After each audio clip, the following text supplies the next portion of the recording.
Well, the tapes have been released, and it's out there for everybody to see.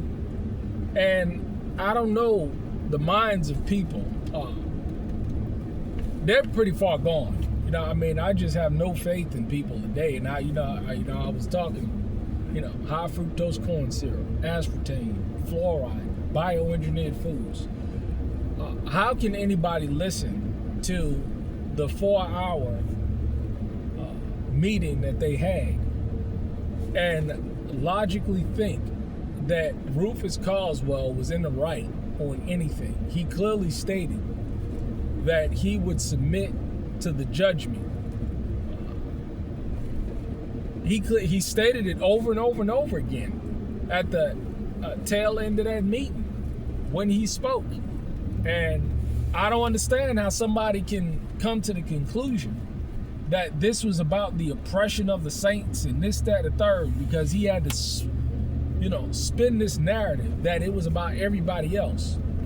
But when it was really about decisions that leadership made that he did not agree with. But that's what happens when you are in this kind of structure. You have to submit to the authorities. You have to submit to what they say. If you want to be in this kind of situation. Now, it's very unfortunate that he spun this into something else. That is Rufus Carswell. That he spun this into the oppression of the saints, and this is why he left. But it ain't had nothing to do with you. You see, he doesn't care anything about you. And it's another thing.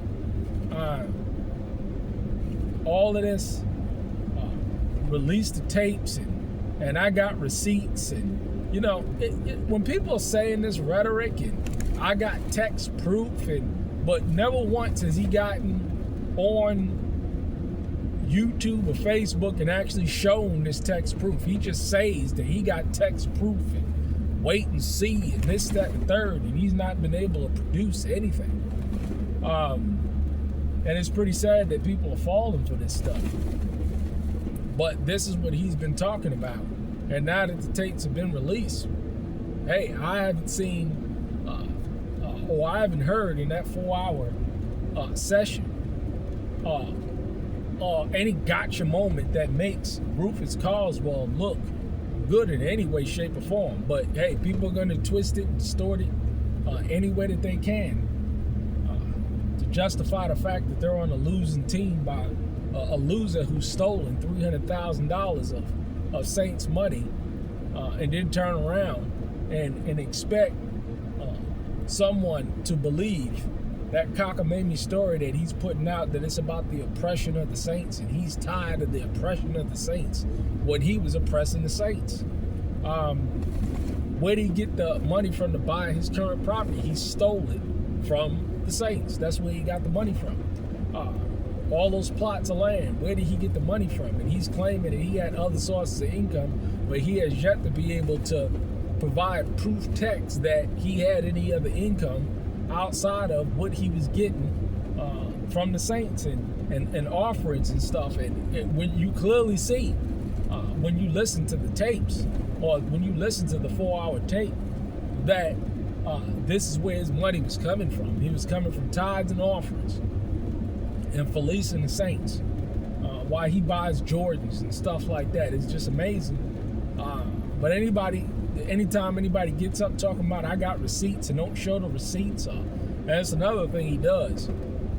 He'll get up and he'll start talking about ask this person and ask that person, like a whole bunch of strangers on some YouTube live video feed got the phone number to any of these people to ask them any questions. I mean, it's just absurd. I mean, I can go on and on about these absurdities that he continuously perpetuates. He has no proof whatsoever of any of these things. But now that the tapes have come out, he can't prove that he has done anything righteous in this situation. And he clearly said over and over again he's going to submit to the judgment of the elders. And that was just all show. He talks tough online, but you hear how much of a a coochie he sounded like in that meeting, over talking people and just ranting and raving. I mean, it's just sad. But hey, this is the world that we live in. People like that can talk all types of shit and make all types of statements, but he can't back up nothing at all. But hey, the tapes have been released. Listen to it for yourself, and you'll see who was operating in the spirit of truth and who was operating in the spirit of error.